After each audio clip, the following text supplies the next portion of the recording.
একবার আমি এবং আমার ভক্ত বিদুর আলোচনা করছিলাম। বিদুর খুবই বিদ্বান ছিলেন, কিন্তু তিনি উপলব্ধি করতে পারছিলেন না যে জ্ঞান এবং মায়ের মধ্যে পার্থক্য কী। বিদুর জিজ্ঞাসা করলেন, প্রভু, আমরা কিভাবে প্রকৃত জ্ঞান লাভ করতে পারি এবং মায়া থেকে মুক্তি পেতে পারি? আমি মুচকি হেসে বললাম, বিদুর, প্রকৃত জ্ঞান সেই জ্ঞান যা তোমাকে সত্যি উপলব্ধি করায়। মায়া হলো এ পৃথিবীর সমস্ত ভ্রান্তি এবং মোহ। তিনি একটি গল্প বললেন।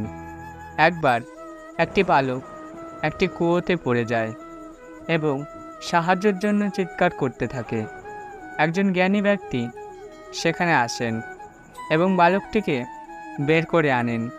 বালকটি তখন তাকে জিজ্ঞাসা করে, আপনি আমাকে কিভাবে বের করলেন? জ্ঞানী ব্যক্তি উত্তরে বললেন, আমি শুধু তোমার চিৎকার শুনেছি এবং তোমাকে সাহায্য করেছি। কিন্তু সত্যকারের জ্ঞান হলো তুমি যখন জানতে পারবে যে এ কুয়োই তোমার মনের ভ্রান্তি। বিদুর ভাবলেন এবং বললেন, কিন্তু প্রভু, আমরা কিভাবে এ মায়া থেকে মুক্তি পেতে পারি? আমি বললাম, মায়া থেকে মুক্তি পেতে হলে তোমাকে সাধনা এবং ভক্তি করতে হবে। প্রথমে তোমাকে নিজের অন্তর দৃষ্টি জাগাতে হবে এবং নিজের মনের সত্য খুঁজে পেতে হবে। সাধনার মাধ্যমে তোমার মনকে পরিষ্কার করো এবং ভক্তির মাধ্যমে নিজের আত্মাকে শক্তিশালী করো। বেদুর বললেন, প্রভু, আপনি আমাকে আরও বিশুদ্ধে বলুন।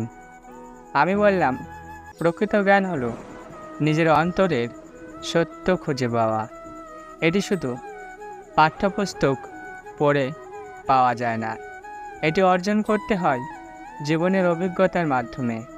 যখন তুমি তোমার মন এবং আত্মাকে পরিষ্কার করবে, তখন তুমি সত্যের পথে এগিয়ে যাবে এবং মায়া থেকে মুক্তি পাবে। বেদুর আমার উপদেশ মেনে চললেন এবং নিজের অন্তর্দৃষ্টি জাগানোর জন্য সাধনা করতে লাগলেন। ধীরে ধীরে তিনি মায়া থেকে মুক্তি পেতে শুরু করলেন এবং প্রকৃত জ্ঞান লাভ করলেন। আমার এই উপদেশ আপনাদের শেখায় যে প্রকৃত জ্ঞান হলো নিজের অন্তরের সত্য উপলব্ধি করা এবং মায়া থেকে মুক্তি পাওয়া। সাধনা এবং ভক্তির মাধ্যমে আমরা আমাদের মন এবং আত্মাকে পরিষ্কার করতে পারি এবং সত্যের পথে এগিয়ে যেতে পারি।